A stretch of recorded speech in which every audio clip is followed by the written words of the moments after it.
महाराष्ट्र राज्याचे लाडके उपमुख्यमंत्री अजितदादा पवार साहेब यांचं विमान अपघातामध्ये दुःखद निधन झालंय। यांच्या अकाली जाण्याने महाराष्ट्राच्या राजकीय, सामाजिक आणि सार्वजनिक जीवनात कधीही भरून न येणारी पोकळी निर्माण झाली असून हा आम्हा सर्वांसाठी अत्यंत मोठा धक्का आहे। स्वर्गीय अजित पवार साहेबांचे अस्थि कलश आज ठाण्यामधील राष्ट्रवादी काँग्रेस पार्टीच्या मध्यवर्ती कार्यालयामध्ये ठेवण्यात आले होते।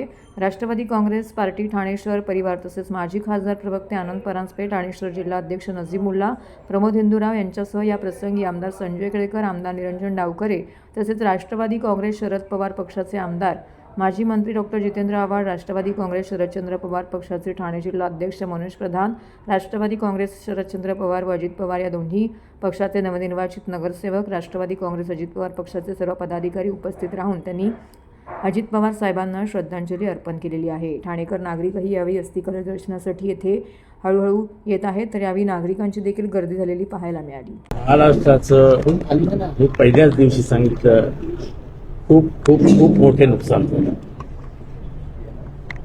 त्यांच्या इतका तडकाफडकी नेता, निर्णय घेणारा, त्याची अंमलबजावणी करणारा नेता महाराष्ट्रात मी तरी 40 वर्षात बघितलेला। आणि त्यांची दृष्टी हे अनपॅरलल होती, म्हणजे ती तुलनाच करते, निर्णय घेण्याची क्षमता तुलनाच करता येते। त्यामुळे प्रशासनावरती एवढी जबरदस्त पकड असलेला,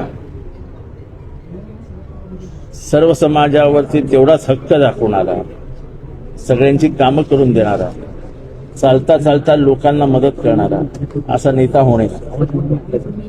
कार्यालयात आले, नजीमुल्लाशी भेटले, परांजपेशी भेटले, जुने संबंध पुन्हा आठवतात। काय वाटतं येणाऱ्या काळात दोन्ही राष्ट्रवादी विलीन संबंधात एकत्र येणार आहे अशी चर्चा देखील सुरू आहे। तो निर्णय वरच्या पातळीवरचा आहे, तो काय माझ्या आणि नजीब आणि परांजपेंच्या पातळीवरचा नाही आहे। त्यामुळे तो निर्णय वरती ठरणार आहे, त्याच्याबाबत इथे चर्चा करणं मला वाटतं संयुक्तिक नाही।